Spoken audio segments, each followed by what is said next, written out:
नमस्कार, आप देख रहे हैं आज तक। मैं हूं आपके साथ रोहित सरदाना। शाम के 5 बज चुके हैं और वक्त हो गया है दंगल का, यानी कि दिन की सबसे बड़ी बहस का। और दंगल आज भी देश की राजधानी दिल्ली के बॉर्डर पर मचा हुआ है। किसानों का आंदोलन चल रहा है। 3 कृषि बिलों के खिलाफ किसानों की नाराजगी और किसान दिल्ली आकर प्रदर्शन करना चाहते हैं। आखिरकार सरकार ने आज किसानों को दिल्ली में बुराड़ी तक आने की इजाजत दे दी। कहा गया कि बुराड़ी में निरंकारी ग्राउंड में बैठकर वो अपना प्रदर्शन जारी रख सकते हैं। लेकिन अब भी दिल्ली के सिंघू बॉर्डर पर किसानों का जमावड़ा लगा हुआ है और किसान वहां से बुराड़ी जाकर प्रदर्शन के लिए बैठने को तैयार नहीं है। सरकार के इस फैसले से भी नाखुश है। और दूसरी तरफ राजनीति लगातार तेज हो रही है। अभी तक कांग्रेस बीजेपी के बीच तलवारें खींची थी, अब आम आदमी पार्टी भी मैदान में आ गई। जब दिल्ली सरकार से यह इजाजत मांगी गई कि आप दिल्ली में स्टेडियमों को किसानों के लिए अस्थायी जेल बनाने की मंजूरी दें, तो आम आदमी पार्टी ने कहा कि हम किसानों के साथ खड़े हैं। हम किसानों को इस तरीके से अस्थायी जेलों में ठूसे जाने के साथ खड़े नहीं हो सकते। और राहुल गांधी ने भी ट्विटर के जरिए सरकार पर हमला बोला, यह कहते हुए कि सरकार को किसानों के आगे झुकना ही पड़ेगा। और इस सब के बीच हरियाणा के मुख्यमंत्री मनोहर लाल ने ट्वीट करके कहा कि आंदोलन से नहीं बल्कि बातचीत से बात बनेगी। सवाल यह भी उठने लगा है कि किसान भड़क गए हैं बिल से या किसानों को भड़काया गया है राजनीतिक रोटियां सेकने के लिए। और साथ ही साथ सवाल किसान आंदोलन में दिख रहे कुछ पोस्टरों को लेकर भी उठने लगे। आज इस सब पर बात करेंगे, बताएंगे आपको हमारे साथ दंगल में कौन कौन से मेहमान हैं। लेकिन पहले एक ग्राउंड रिपोर्ट आपको इसकी दिखा देते हैं।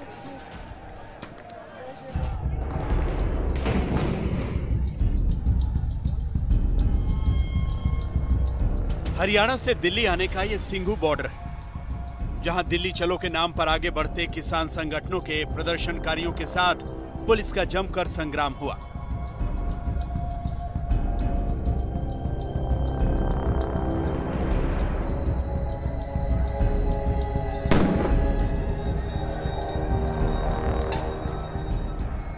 पुलिस के पास वाटर कैनन और आंसू गैस थे, तो उधर से पत्थरों की बरसात हो रही थी। सिंधु बॉर्डर क्रॉस करके के किसान अब बैरिकेड तोड़ते हुए दिल्ली की तरफ घुस रहे हैं। देख सकते हैं कि तारे पूरी तोड़ रहे हैं, यहाँ पे बैरिकेड तोड़ रहे हैं। पूरे किसान जो है जो धरने पे बैठे हुए थे सिंधु बॉर्डर पर घुस गए हैं बैरिकेड तोड़ते हुए। एक के बाद एक बैरिकेड तोड़ा जा रहा है किसानों की तरफ से। आप देख सकते हैं कि यहाँ पर किसान ये तोड़ रहे हैं, तारे तोड़ी जा रही है किसानों की तरफ से और दिल्ली के अंदर घुसने की कोशिश कर रहे हैं। देख सकते हैं कि आंसू गैस के गोले छोड़े जा रहे हैं, आंसू गैस के गोले छोड़े जा रहे हैं पैरामिलिट्री फोर्सेज और दिल्ली पुलिस की तरफ से, क्योंकि किसान बैरिकेड तोड़ते हुए 2-3 बैरिकेड तोड़ दिए और दिल्ली के अंदर घुस रहे हैं किसान। पुलिस जहां एक और प्रदर्शनकारियों पर बल प्रयोग कर रही थी, तो दूसरी ओर समझाने में भी लगी थी। आपको लग रहा है तो आपके लगने से थोड़ा ना सच हो जाएगा। नहीं, अभी क्या ये क्या है? झगड़ा नहीं है। नहीं, ये झगड़ा क्या नहीं है, आपको नहीं पता इस समय क्या चल रहा है? क्या चल रहा है? कोविड चल रहा है। कोविड हमारा गले में फांसी का फंदा डाल दिया गवर्नमेंट ने। ये हुकूमत ने हमारे गाल में फांसी का फंदा डाल दिया। हुकूमत की आप दुहाई दे रहे हैं ना जी। उस हुकूमत में 101 तरीके हैं हर फैसले को चैलेंज करने के। आप करिए ना, 2 तरीके बताएं। हाँ, 2 तरीके बता दें, बाकी 99 आप रखें। आप अदालत में करिए उसके बारे में जो आपने उन्होंने बंद कर दिया, पहले लिख दिया कानून अदालत में नहीं जा सकते। और इस समय कोविड की गाइडलाइंस चल रही है आपकी सुरक्षा के लिए। सर जी, हम लोग दिल्ली के निवासियों की सुरक्षा करने के लिए। कोई नेता नहीं है। नहीं, हम भी नेता नहीं है। हम लोग नेता नहीं है, हम भी नेता नहीं है। लेकिन सिर्फ सिंघू बॉर्डर ही नहीं, बल्कि टिकरी, गुरुग्राम और फरीदाबाद से भी दिल्ली की ओर कूच करते प्रदर्शनकारियों को रोकने में पुलिस के पसीने छूट गए।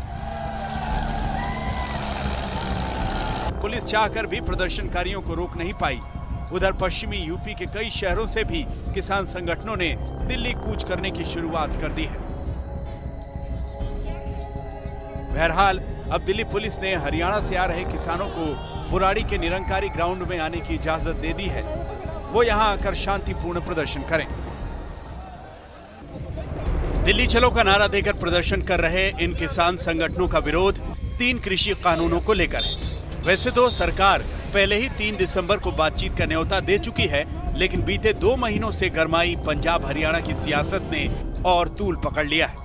कांग्रेस सांसद राहुल गांधी ने कहा है कि पीएम को याद रखना चाहिए था, जब जब अहंकार सच्चाई से टकराता है पराजित होता है। सच्चाई की लड़ाई लड़ रहे किसानों को दुनिया की कोई सरकार नहीं रोक सकती।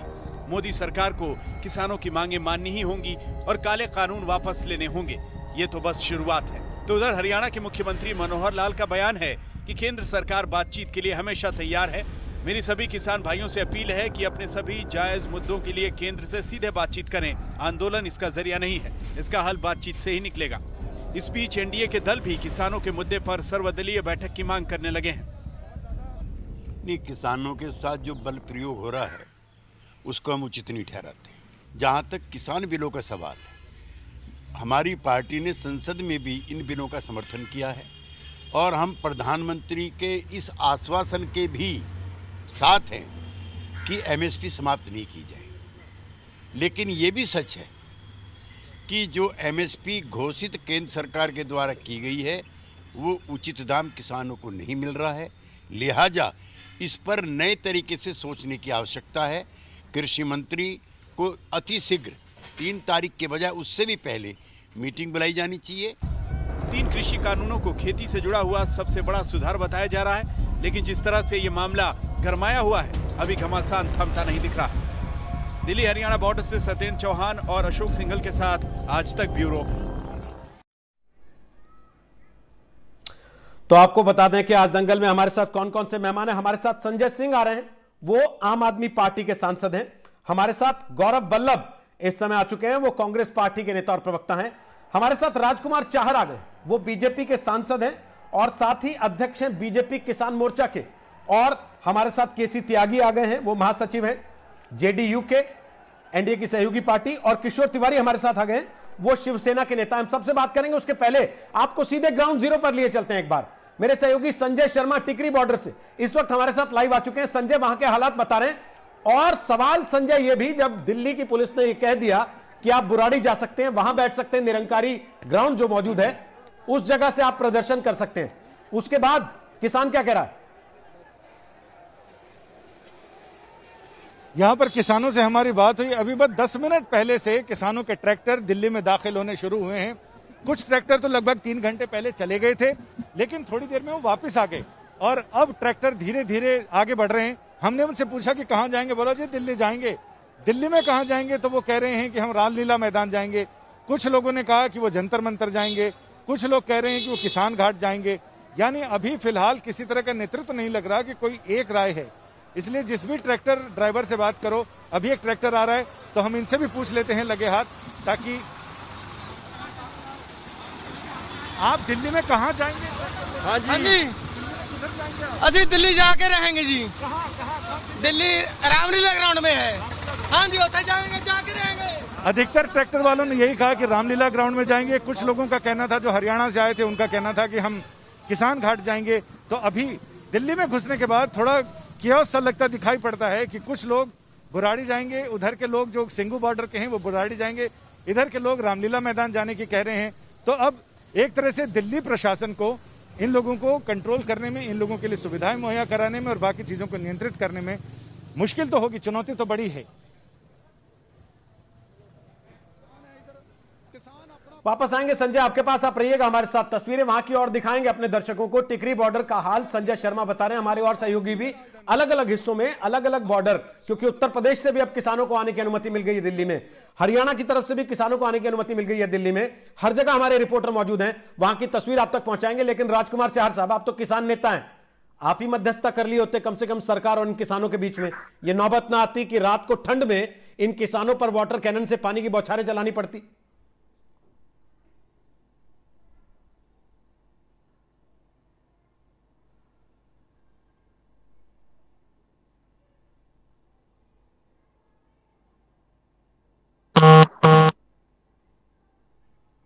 राजकुमार जी, आवाज आ रही है मेरी आपको? मेरा सवाल आपसे है, आप तो किसान नेता हैं राजकुमार जी, आप ही कम से कम बीच में आ जाते सरकार और इन किसानों के, ये स्थिति तो ना आती कम से कम?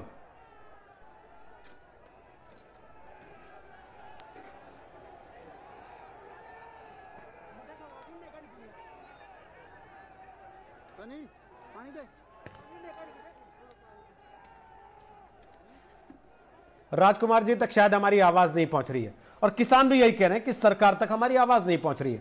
हम सरकार को यह बताना चाहते हैं कि एमएसपी को लेकर हमें एक गारंटी चाहिए और वो गारंटी सरकार देने को तैयार नहीं है। जेडीयू के नेता केसी त्यागी हमारे साथ हैं। त्यागी जी, आपका बयान हमने सुना, अभी आपने बताया कि संसद में आपने समर्थन किया, लेकिन यहां जब किसान सड़क पर है तो आप किसान का समर्थन करेंगे कि अपनी सरकार का? देखिए, सरकार ने जो बिल पास किया है उसमें हमारी पार्टी ने साथ दिया है। अब किसानों की मांग और पॉलिटिकल पार्टीज का मूवमेंट, उसके बीच में एक फर्क है। प्रधानमंत्री संसद के अंदर जो वक्तव्य देता है और चुनावी जनसभा में जो हम भाषण देते हैं उसमें फर्क होता है।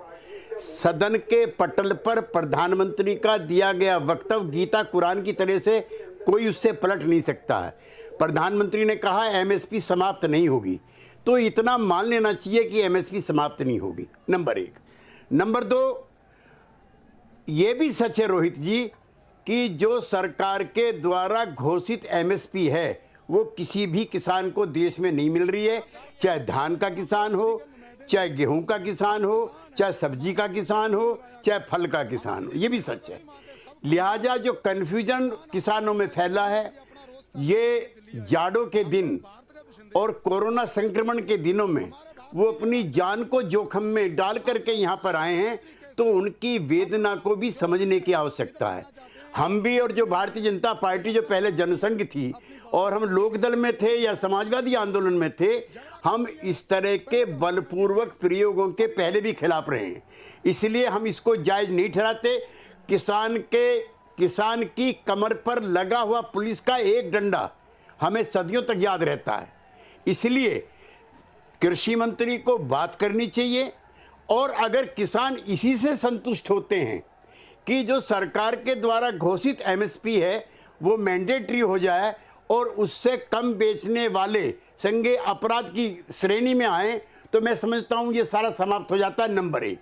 नंबर दो, मैं एक चीज अपने पॉलिटिकल जो दूसरी पार्टी के दोस्त हैं नॉन एनडीए, उन मित्रों से भी कहना चाहता हूं कि समूचे राज्यों के अंदर भी किसानों को एमएसपी नहीं मिल रही। ये तो केंद्र सरकार के उसमें नहीं है। हाँ, मध्य प्रदेश के अंदर एक योजना चली है जिसका नाम है, रोहित जी जरा गौर से सुन लीजिए, उसका नाम है भावांतर योजना। मेरे पास दस्तावेज है। वहाँ की सरकार ने ये योजना बनाई है कि जो भाव सरकार ने तय किया है, जो मंडी वाले दे रहे हैं, उसके बीच में जो अंतर है उसकी भरपाई राज्य सरकार करेगी। और ये कार्यक्रम मध्य प्रदेश में इतना लोकप्रिय हुआ है कि कई और राज्य भी इसको अपनाना चाह रहे हैं। तो जो मेरे कांग्रेस के मित्र, जो मेरी दूसरी पार्टी के मित्र, किसान नेता, मैं चाहता हूं कि केंद्र सरकार से भी ये काम कराएं कि एमएसपी मैंडेटरी हो, उल्लंघन करने वाले को सजा हो। लेकिन जिन राज्यों में एमएसपी नहीं मिल रही है वो शिवराज सिंह चौहान की तर्ज पर अपने अपने राज्यों में ये भावांतर योजना चलाएं जो सक्सेसफुली चल रही है, और कई राज्य और भी अपना रहे हैं। खाली भाषण देने से, खाली भड़काने से, खाली डिसइंफॉर्मेशन कैंपेन से काम नहीं भी अपनी रखना चाहते हैं, आप पट भी अपनी रखना चाहते हैं। आपको किसानों पे पानी की बौछार और डंडा भी अच्छा नहीं लगता। आप ये भी मान रहे हैं कि किसान को एमएसपी नहीं मिलता, लेकिन आप ये भी कह रहे हैं कि कृषि बिल तो एकदम ठीक ठाक है और हम सरकार के फैसले में साथ हैं। या तो आप साथ होते हैं या आप किसान के साथ होते हैं या आप सरकार के साथ होते हैं। आप दोनों के साथ कैसे हो सकते हैं? एनडीए में हैं, हमने इसका समर्थन किया। मैं को राजनीतिक बेईमानी नहीं करना चाहता, लेकिन अगर किसानों को हम समझाने में नाकामयाब रहे हैं और किसानों की मांग है कि एमएसपी ना देने वाले संस्था और व्यक्ति के विरुद्ध दंडात्मक कार्रवाई होनी चाहिए, तो हम उसके भी साथ हैं। इसमें कोई विरोधाभास नहीं है। ये किस लिए हैं जाड़ों में आए हुए यहाँ पर, ये किस लिए बैठे हैं संजय सिंह, गरीब लोग? क्यों ये ठीक है, कोरोना से भी नहीं डर रहे हैं लोग? ठीक है, लेकिन मैं संजय सिंह के पास जाऊं उसके पहले त्यागी जी आप ही से सवाल पूछता हूं। फिर एक और सवाल यह कि आप जिस सरकार के आप सदस्य हैं, जिस सरकार का आप हिस्सा हैं, उस सरकार के नेता तो एक सुर में कह रहे हैं कि किसान है ही नहीं। ये तो कांग्रेस पार्टी के भड़काए हुए कार्यकर्ता हैं। इसमें खालिस्तानी होने के आरोप लगाने लगे अब तो लोग कि देखिए उसमें भिंडरावाले की फोटो लगी है। क्या कहिएगा फिर? नहीं, मैं इस वक्तव्य को सही नहीं मानता। हो सकता है इसमें कुछ ऐसे लोग भी हों जो भड़काने का काम करें, तोड़ फोड़ का काम करें, अपनी राजनीतिक रोटी की सेखियां मैं किसान पुत्र होने के नाते कहना चाहता हूं कि हमारे दिल भी दुखी हैं। हमको भी एमएसपी नहीं मिली है। धान की एमएसपी, मक्का की एमएसपी 1800 रुपये क्विंटल, बाजार भाव 800 रुपये क्विंटल, ये सच है। और मैं ऑन रिकॉर्ड कहना चाहता हूं as the worker of Janata Dal you, जो एमएसपी केंद्र सरकार ने तय की है धान की, मक्का की, ज्वार की, बाजरे की, सरसों की, वो किसी भी किसान को नहीं मिल रही है। मैं कृषि मंत्री नरेंद्र तोमर जी को चेतावनी के तौर पे कहना चाहता हूं, एक जगह बताएं जहां एमएसपी मिल रही हो, इसलिए बात करो, संवाद करो। और कांग्रेस पार्टी या कोई विरोधी पार्टी अगर भटकाना चाहती है, आइसोलेट करो उसको। आप किसान संगठनों से क्यों नहीं बात करती? आप उनके बीच में क्यों नहीं जाते? पहले से नहीं जाते थे, हम लोग जाते थे पहले। आप जाके बैठिए बुराड़ी गांव में और कहिए कि हाँ ये है, जनसंवाद होना चाहिए। ठीक,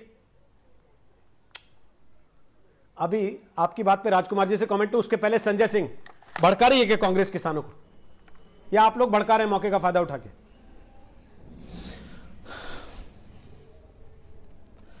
देखिए, केसी त्यागी जी पुराने समाजवादी नेता हैं, मैं उनका बड़ा सम्मान करता हूं और मैं उनको याद दिलाना चाहता हूं और उनके मन की व्यथा को भी मैं समझ रहा हूं और मजबूरी को भी समझ रहा हूं कि वो खुल के बोल नहीं पा रहे हैं। संवित सरकार थी एक केरल के अंदर और डॉक्टर राम मनोहर लोहिया ने पट्टन थानू पिल्ले की सरकार, जिसने किसानों पे गोली चलाई थी, उसका इस्तीफा मांग लिया था। वो नैनी जेल में बंद थे उस समय। यह समाजवादियों का इतिहास रहा है। आज क्या हो रहा है? मैंने पार्लियामेंट के अंदर बार बार इस बात को कहा था रोहित जी कि जब तक आप एमएसपी की गारंटी कानून में नहीं लिखते, बिल में नहीं लिखते, आपके भाषण से किसी किसान को न्यूनतम समर्थन मूल्य मिलने वाला नहीं है। आपने कहा, प्रधानमंत्री जी ने पार्लियामेंट में बोल दिया। अरे भाई, प्रधानमंत्री जी तो 2 करोड़ रोजगार देने का भी वादा कर चुके हैं। प्रधानमंत्री जी ने जीएसटी के पार्लियामेंट में नहीं बोला था उन्होंने, आजादी मिल रही है। प्रधानमंत्री जी ने कहा देश में लाखों करोड़ काला धन आएगा। प्रधानमंत्री जी ने कहा इस देश के अंदर नोटबंदी से देश की तकदीर बदल जाएगी। तो प्रधानमंत्री जी ने बहुत सारी बातें भाषणों में कही हैं, रैलियों में कही हैं। और अगर केंद्र सरकार की नीयत साफ है रोहित जी, तो इसको बिल में लाने में क्या आपत्ति है? अगर आपकी नीयत ईमानदार है तो आप एक लाइन खाली आप लिख दीजिए कि हम एमएसपी की गारंटी देते हैं और अगर कहीं भी न्यूनतम समर्थन मूल्य से कम में कोई खरीद करता हुआ पकड़ा जाएगा तो उसके खिलाफ कानूनी कार्रवाई होगी। अब आप मुझे बताइए, अगर आप ये बिल में नहीं लिखेंगे, मैं एक किसान हूं, मुझे कहीं एमएसपी नहीं मिली, मैं कोर्ट में गया, मैंने जज साहब के सामने याचिका दाखिल की, मेरी याचिका को पकड़ के जज साहब कूड़ेदान में डाल देंगे। वो कहेंगे कानून में तो कहीं लिखा नहीं, आपको एमएसपी हम कैसे दिला दें? इसका मतलब भाषणों से, रैलियों से, बोलने से नहीं, बल्कि आपको बिल में लिखना है, नंबर 1 बात। दूसरी, आपने कॉर्पोरेट खेती की बात कर दी। तीसरी, आपने उसमें असीमित भंडारण की छूट दे दी। अब असीमित भंडारण रोहित जी कोई छोटा मोटा किसान नहीं कर पाएगा। असीमित भंडारण कौन करेगा?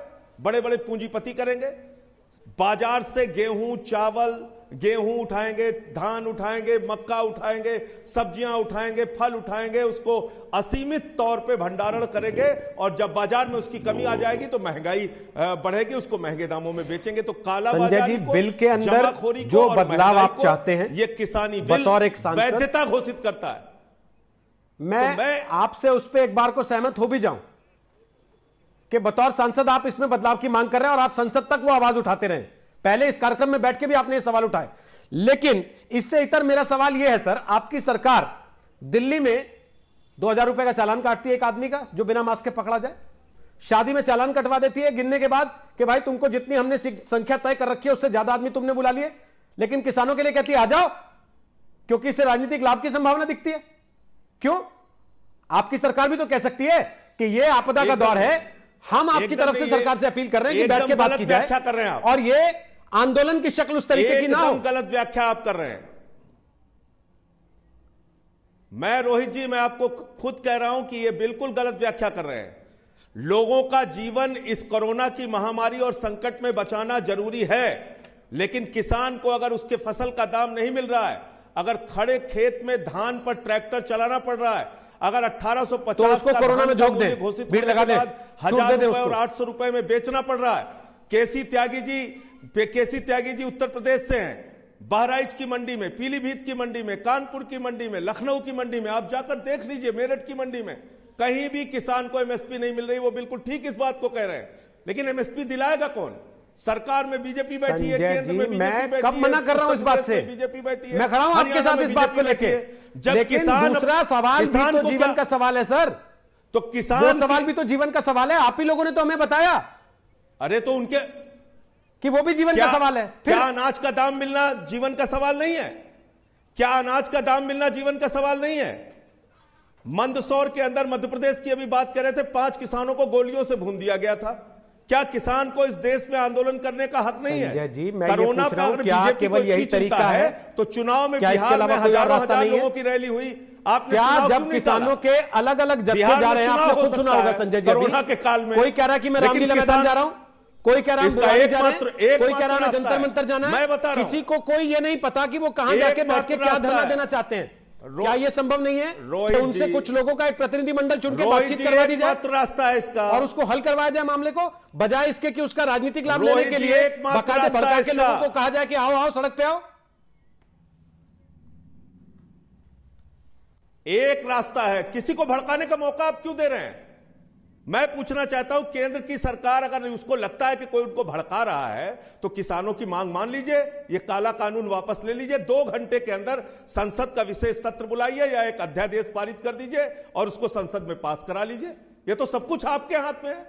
आप क्या ये कह रहे हैं कि किसान जो है वो बिना किसी कारण के वो मूर्ख है कि इन ठंडियों में निकलकर वो वाटर कैनन झेल रहा है, लाठियां झेल रहा है, गोलियां खा रहा है, आंसू गैस के गोले बर्दाश्त कर रहा है? ऐसा कोई नहीं कह रहा है। मैंने वही दोनों बातें कही जो आपकी अपनी सरकार कहती आई है, आपके अपने नेता कहते आए। लेकिन आपके नेता अगर सोशल मीडिया पर ये लिखेंगे विधायक होने के बाद कि खट्टर के बाप की दिल्ली है क्या जो किसानों को इस तरीके से आने से रोक रहा है, तो ये बात जहन में आएगी कि अगर चुने हुए नेता इस तरीके की बातें कर रहे हैं तो किसानों के बीच में भड़काने वाले क्या क्या जाके बोल रहे होंगे। संजय जी, किसान को हक दिलवाने के लिए हर आदमी उसके साथ है, लेकिन किसान को हक दिलवाने के नाम पर उसको बलि का बकरा तो नहीं बनाया जा रहा। यह भी तो सवाल पूछा जाएगा ना सर। ठीक, राजकुमार चार बोलिए। 3 दिसंबर की तारीख तय की सरकार ने, कोई मुहूर्त निकला है क्या 3 दिसंबर का? यहां जब रात भर वाटर कैनन चल रहा है, 6-6 टीयर के वहां पर बैरिकेडिंग हो रही है, ये कोई आतंकवादी उग्रवादी थोड़ी ना है। इनसे बुला के बात तो की जा सकती थी राजकुमार जी, और आप तो किसान नेता हैं। केंद्र की सरकार किसानों की चिंता करने वाली सरकार है। ये जो बिल लाए गए हैं ये किसानों की आय बढ़ाने वाले हैं, किसान की आय को दोगुनी करने वाले बिल है।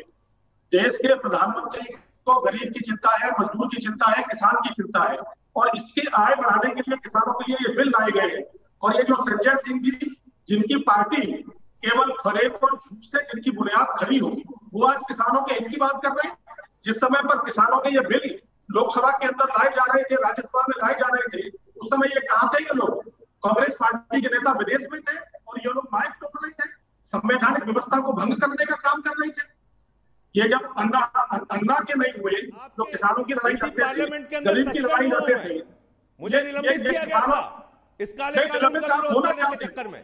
आप संवैधानिक इस काले कानून का विरोध किया था मैंने, निलंबित किया गया था मुझे। आप पूछ रहे हैं मैं कहां था? आप कहां थे? आप अपनी बात बताइए, कहां थे आप? आप मैदान छोड़ के चले गए। अभी मुझे मत बताइए मैं कहां था। मैं पार्लियामेंट के अंदर किसानों के लिए आवाज उठा रहा था और मुझे इसी सरकार में निलंबित किया गया था। मुझे निलंबित किया गया था संसद की सदस्यता से। और आप कह रहे हैं मैं कहां था? पहली बार आप लोग पूंजीपतियों के इशारे पे काम करते हैं। अडानी अंबानी के लिए आपकी सरकार चल रही है, आप मुझसे कह रहे मैं कहा था? उसके बाद आपने सेल बेच दिया, आपने रेल बेच दिया, आपने कोयला बेच दिया इस देश का। एयरपोर्ट आप बेच रहे हैं, अडानी को एयरपोर्ट बेच रहे हैं आप जो है बात कर रहे हैं। एक-एक करके बोल लीजिए ना। एमएसपी देने की जिम्मेदारी आपकी है। स्वामीनाथन राजकुमार जी, संजय जी, एक-एक करके बोलते हैं। प्रधानमंत्री ने संजय जी एक सेकंड ना। संजय जी आपने विस्तार से अपनी बात रखी, आपने कह दिया सरकार को विशेष सत्र बुलाना चाहिए। अब एक बार जरा इनकी बात सुन लेते हैं, गौरव वल्लभ की बात सुन लेते हैं, फिर आपके पास आते हैं वापस। संजय जी रुक जाइए ना, अभी पूछ रहे हैं, ये सवाल पे भी आए, पहला वक्तव्य तो खत्म करने दीजिए उन्हें। अब वो अन्ना हजारे राजकुमार जी आपके सहयोगी हैं जेडीयू के नेता केसी त्यागी, आपने यकीनन सुना होगा। कहा था एक सेकंड ना, प्लीज एक सेकंड। संजय जी सवाल मुद्दे पर ही है, सवाल अन्ना हजारे पर नहीं है, प्लीज। राजकुमार जी, केसी त्यागी तो आपके सहयोगी हैं।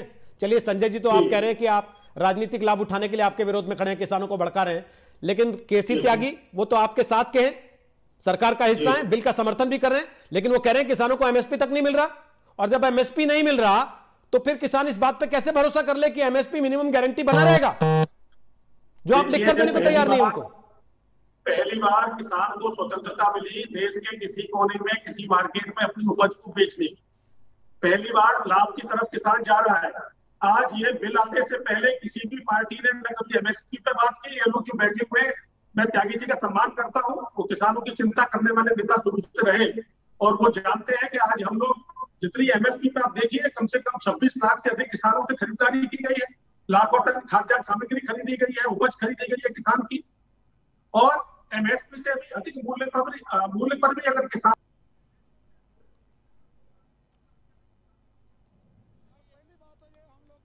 राजकुमार जी, त्यागी जी ने साफ साफ कहा, यहीं बैठ के कहा, आपकी आवाज कट गई, वापस आते हैं आपके पास। अभी त्यागी जी तो सहयोगी हैं सरकार के, और वो खुद कह रहे हैं कि किसानों को एमएसपी नहीं मिल रहा, और जब एमएसपी जो घोषित है वही नहीं मिल रहा, तो दूसरे कानून के बाद एमएसपी की गारंटी बरकरार रहेगी। उनका यह डर जायज है या नहीं, और क्या राजनीतिक पार्टियां उसका लाभ उठा रही हैं?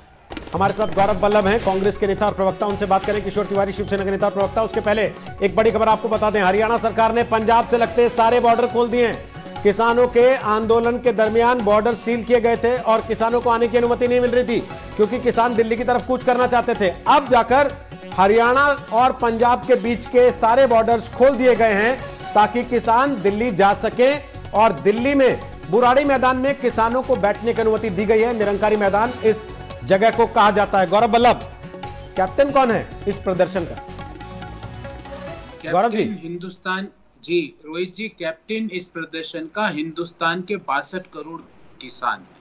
अब मैं आपको ये तीन जो काले कानून है ये कैसे एक दूसरे से इंटरलिंक है, मुझे 1 मिनट का समय दीजिए, ये बहुत महत्वपूर्ण है। ये तीनों काले कानून मेरे पास पड़े हैं कागज पर। इनमें कहां पे किस क्लॉज में ये लिखा हुआ है कि एमएसपी से कम अगर खरीद होगी, जो खरीदेगा उसको जेल होगी। अगर किसान को एमएसपी नहीं मिलती है तो वो किसके पास जाए? त्यागी जी के पास आए या भाजपा के नेता के पास जाए? अगर किसान को एमएसपी नहीं मिलती तो वो किस ऑफिस में जाकर ले? पहली बात। दूसरी बात रोहित जी, क्योंकि 3 काले कानून है, एक की बात हो रही है, अब मैं दूसरे और तीसरे को चिट्ठा खोलना चाहता हूं। दूसरे काले कानून में कॉन्ट्रैक्ट फार्मिंग की व्यवस्था की गई है। मतलब भारत के किसान जिसके पास एवरेज जो लैंड होल्डिंग है वो 2 एकड़ से कम है, वो कॉन्ट्रैक्ट साइन करेगा सूट बूट के दोस्तों के साथ, उस कीमत निर्धारित होगी। क्या आपको लगता है वो इसमें सक्षम है? इसका उत्तर है ना। तो क्या किया जा रहा है? एमएसपी हटा के सूट बूट के दोस्तों को, हिंदुस्तान के किसान की खेती को कॉन्ट्रैक्ट के जरिए सूट बूट के दोस्तों को दी जा रही है। और तीसरा काला कानून है एसेंशियल कमोडिटीज एक्ट में अमेंडमेंट। अब आप ये बताइए, जो मनमर्जी कीमतों पे सूट बूट के दोस्त किसान की उपज खरीदेंगे, उसका जितना चाहे उतना भंडारण करेंगे, और 100% तक प्राइस एप्रिसिएशन जब तक होगा जब तक सरकार इंटरफियर नहीं कर सकती। तो ये जमींदारी प्रथा नहीं है तो क्या है? ये क्यों करना चाहते हो आप? पर गौरव जी, एक बात समझ में नहीं आ रही, ना उपभोक्ता का। ये सारी बातें जब आपके पार्टी के घोषणा पत्र में लिखी जाती हैं तो ये सही होती हैं, और सरकार इनको लागू कर देती है तो गलत हो जाती हैं। मैं भी पढ़ के सुनाता हूं, जैसे आपने पढ़ के सुनाया। 2013 में आपने ही कॉन्ट्रैक्ट खेती पर कमेटी की सिफारिश की, ठेके पर खेती कराने की बात का समर्थन किया। 2019 के घोषणा पत्र में आपने एपीएमसी एक्ट खत्म करने का वादा किया ताकि किसान जहां चाहें अपनी फसल बेच सकें। 2019 के घोषणा पत्र में आपने लिखा एसेंशियल कमोडिटीज एक्ट 1955 पुराना हो गया है, सिर्फ आपात जरूरतों के लिए होना चाहिए। हुआ कि नहीं हुआ? और कहां आपने जवाब दो, एमएसपी को मेंटेन करने की गारंटी देने की बात कही? हाँ दीजिए ना। आपने 2019 के मैनिफेस्टो की बात करी रोहित जी, उसी मैनिफेस्टो में जो क्लॉज आप पढ़ रहे हो उससे ऊपर वाला क्लॉज आप पढ़िए। वहां लिखा गया है सबसे पहले फार्म मार्केट छोटे कस्बों में और गांवों में फार्मर्स के मार्केट का निर्माण किया जाएगा। उसके बाद की लाइन आप पढ़ रहे हो। हमने पहले कहा पहले फार्मर्स के मार्केट का निर्माण किया जाएगा। हमने कहा था मैनिफेस्टो में कि हम एमएसपी को बाईपास करेंगे, हम ऐसे काले कानून लाएंगे जहां पे ये लिखा जाएगा इन काले कानूनों में कि एमएसपी का जिक्र तक नहीं होगा। एमएसपी शब्द का जिक्र तक नहीं है इन काले कानूनों में। और तीसरी बात, आपने एसेंशियल कमोडिटी एक्ट की बात करी। ऐसा हमने कहां लिखा कि जब तक 100%, मतलब रोहित जी अगर सूट बूट के दोस्त 50 रुपए की चीज 100 रुपए तक बेच रहे हो तो जायज है, जब तक सरकार इंटरफियर नहीं करेगी। अभी तक तो हमने यही सुना था कि जय शाह के बिजनेस में 4000% का मुनाफा हुआ। यहाँ सूट बूट के दोस्तों को 100% एक बात बताइए ना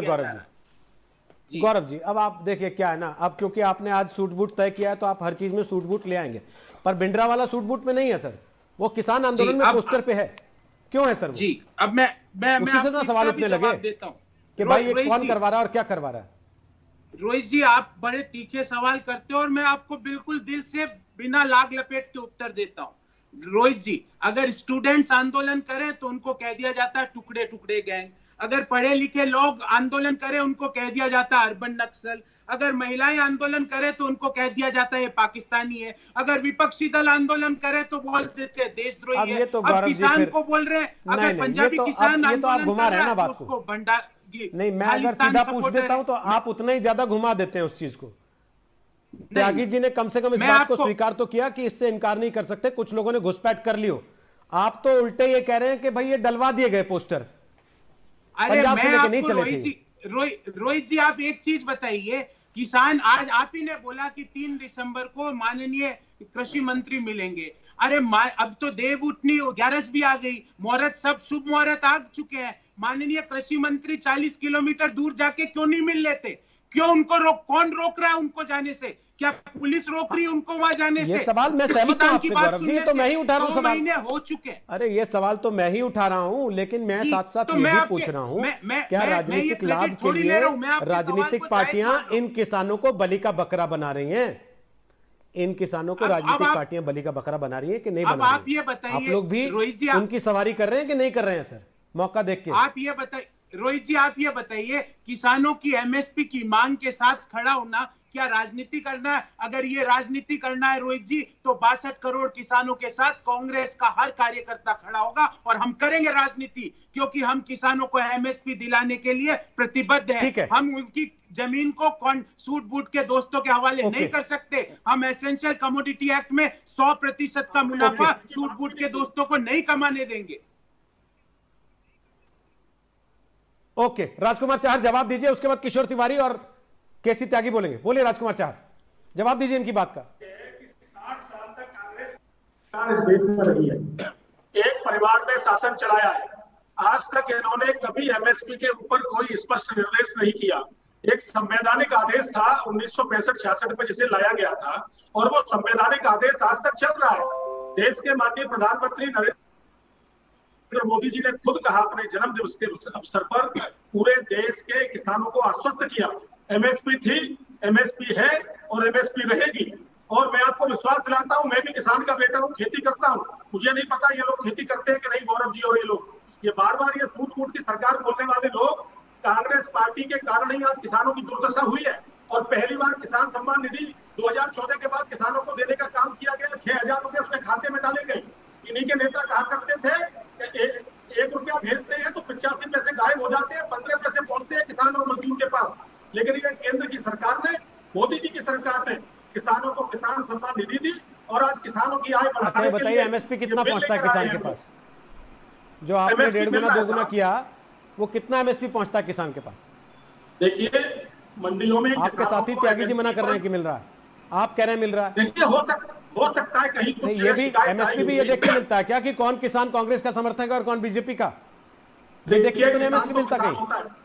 किसान तो किसान होता है साहब, किसान पर राजनीति करने का काम तो कांग्रेस पार्टी कर रही है। पूरा देश देख रहा है कि किस प्रकार से पंजाब के अंदर पंजाब के मुख्यमंत्री जी ने इस आंदोलन को राजनीतिक रंग देने का काम करने का काम किया था। ये पूरा देश देख रहा है। भारतीय जनता पार्टी किसानों के साथ है। ये बिल आने से पहले कांग्रेस पार्टी सहित अन्य पार्टियां हैं, उनके मुंह से एक शब्द किसानों के लिए कभी नहीं निकला। कोई विधेयक, कोई कानून, कोई बिल या कभी लेकर आए हो किसानों के हित में तो बताइए। 3 दिसंबर की तारीख तय कर दी है। आप चाहते हैं 1 हफ्ते किसान वहां सर्दी में बैठा रहे बुराड़ी के मैदान में? पहले बात नहीं हो सकती? पहले आंदोलन खत्म नहीं कराया जा सकता? किसानों का स्वागत है। किसानों के बारे में हमेशा चिंता नरेंद्र मोदी जी ने की है, भारतीय जनता पार्टी की सरकार ने की है। 3 तारीख के लिए हमारे तोमर साहब ने कहा था, कृषि मंत्री जी ने, वार्ता के लिए हमारी सरकार के दरवाजे खुले हैं, कभी भी बात हो सकती है। किसानों से बात करने के लिए हम तैयार हैं, लेकिन किसानों की आड़ में, किसानों के कंधे पे जो बंदूक रख के जो राजनीति कर रहे हैं राजनीतिक दल के नेता, उनसे बात करने की आवश्यकता मुझे लगता है नहीं होनी चाहिए। ठीक है, किशोर तिवारी अपनी बात रखें, फिर त्यागी जी आपके पास आ रहा हूं। बोले किशोर तिवारी जी। किशोर तिवारी जी, क्या राजनीतिक पार्टियां किसान आंदोलन की आड़ में अपना फायदा उठा रही हैं? नहीं, राजनीति तो इतना गंभीर मसला तो होगी ही, इस पे मैं करूंगा नहीं। लेकिन रोहित जी, मैं किसान नेता हूं पहले से ही, और यह 5 जून की रात ये अध्यादेश आए और उसमें कुछ अध्यादेश के कानून थे, लेकिन नियमावली आज तक आई नहीं। इसके पहले सरकार ने क्या किया था, ई नाम और डिजिटल पोर्टल के नाम पे हजारों करोड़ रुपया खर्चा करके किसान की आमदनी ई नाम के थ्रू बढ़ाने की बात की थी। सरकार ने, केंद्र सरकार ने मध्य प्रदेश सरकार को भावांतर योजना बंद करने के लिए मजबूर किया था, जो केसी से अभी अप टू डेट नहीं है। लेकिन मैं एक बात कर रहा हूं कि जहां एफसीआई 100% किसान उपज लेती है, वो राज्य यानी हरियाणा, उत्तर प्रदेश और उत्तरांचल का कोई पार्ट और पूरा पंजाब, यहां एफसीआई किसान के दरवाजे जाके लेती है, तो किसानों में ऐसा भय निर्माण हो गया है कि सरकार वहां से विड्रॉ होना चाहती है। और क्योंकि इनके जो तीनों कानून है उसके अंदर सरकार की ये जो एफसीआई वाली खरीदी है उससे हम विड्रॉ नहीं होंगे और वो वैसी ही चलेंगी, ऐसी बात की नहीं है। ठीक है, अभी इन्होंने तो कई चीजें क्लियर नहीं की है। आखिरी कमेंट केसी त्यागी जी, जल्दी से कमेंट छोटा सा। आप चित भी मेरी पट भी मेरी करके जिम्मेदारी से तो बच नहीं पाएंगे त्यागी जी, सरकार में तो आप भी हैं। गौरव बल्लभ जी की जानकारी के लिए पूरे देश में और खास तौर से इन 4 राज्यों में जो सरकार ने एमएसपी धान पर की थी, एफसीआई ने खरीदा कि नहीं खरीदा, आपकी जानकारी में है? जी, मैं आपको, मेरे पास तो सारे आंकड़े, मैं जवाब दे देता हूं आपको। नहीं, और कितने, एक मिनट, कितने lakh metric ton MSP FCI में गई है? तो ये इतना बड़ा भी झूठ मत बोलिए, नंबर 1। नंबर 2, शरद जोशी ने आंदोलन किया था पुणे में प्याज का, मैं उस आंदोलन में था जॉर्ज फर्नांडिस के साथ। कौन सा कांग्रेस पार्टी का मुख्यमंत्री या मंत्री गया था? महेंद्र सिंह टिकैत 5 दिन तक बैठे रहे मेरठ के अंदर 20 लाख किसानों को लेकर के। दिल्ली में आपके नेता की सरकार थी, कौन गया था बात करने के लिए? हम तो सारी लड़ाई आपकी पार्टी के खिलाफ लड़ते रहे। एमएसपी आपने क्यों नहीं दी? आप तो 50 साल तक राज करते रहे, हम हर साल, हर साल धरने पे बैठते थे, हर साल। चौधरी चरण सिंह के नेतृत्व में, चौधरी देवीलाल के, महेंद्र सिंह टिकैत के, प्रकाश सिंह बादल के, शरद जोशी के धरने पे 50 धरनों पे बैठा हूं मैं, इसलिए कि एमएसपी मिलनी चाहिए। एमएसपी ना, अगर रोहित सरदाना जी ये बात और जोड़ दीजिए, अगर एमएसपी आज नहीं मिल रही है, कभी भी कांग्रेस पार्टी के शासनकाल में किसी राज्य में कभी किसान को एमएसपी नहीं मिली। I am on record on से, कभी भी किसान को कांग्रेस पार्टी के राज्य में घोषित। गौरव बल्लभ, छोटा सा जवाब फटाफट, ब्रेक का समय हो गया जी। गौरव बल्लभ, छोटा जवाब फटाफट। तो मैं आपकी जानकारी के लिए बता रहा हूं कि आज जो एमएसपी मिल रही है वो झूठी एमएसपी है, स्वामीनाथन कमीशन के आधार पे नहीं मिल रही है, C2 के फॉर्मूले पे नहीं, A2 के फॉर्मूले पे मिल रही है। दूसरी बात त्यागी साहब, मैं आपसे पूछ रहा हूं और बड़ी विनम्रता से पूछ रहा हूं, आप कह रहे हो मैंने 20 धरने करे, आज आपको 21वें धरने में शामिल होना चाहिए था। वो 20 धरने नहीं, 21वां धरना, क्योंकि इन काले कानूनों में एमएसपी का ट्विटर पे धरना दें और त्यागी जी वहां जाके बैठ जाएं। शब्द तक नहीं है, आप ट्वीट करते रहे और त्यागी जी बैठ जाएं जाके, शब्द तक नहीं है, है ना सर? आप विपक्ष में होकर ट्वीट करते रहे और धरने पे त्यागी जी बैठे जाके, बढ़िया है सर, आपके धरने ट्विटर पे चले। नहीं रोहित जी, सही है सर। चलिए समय नहीं, समय समाप्त हो रहा है सर। गौरव जी माफी चाहता हूं, सुनना अच्छा लगता है आप लोगों को, कम से कम आप तथ्यों के साथ सारे अपनी अपनी बात रखते हैं, लेकिन मसला यह है कि कुछ विषयों पे केवल बात हो रही है, फिक्र हो रही है, यह दिखाना काफी नहीं होता। फिक्र करनी है तो जाके करनी पड़ती है। विपक्ष भी ट्विटर पर है और सरकार ने भी 3 तारीख तय कर दी है और यह कह दिया कि 3 दिसंबर तक आप बुराड़ी में बैठिए, उस दिन बात करिए। आखिर ऐसा क्यों है? वो बातचीत आज या कल में करके इस मामले को खत्म क्यों नहीं किया जा सकता, यह भी सवाल है। दंगल में आज हमने आपसे एक सीधा सा सवाल पूछा था। सवाल यह था कि क्या कृषि बिलों को सरकार किसानों को ठीक से समझाने में नाकाम रही है? आपके जो जवाब हमें मिले 65%, 65% लोगों का कहना है हां, सरकार किसानों को कृषि बिल ठीक से समझाने में नाकाम रही है, जबकि 35% को लगता है कि नहीं, ऐसा नहीं।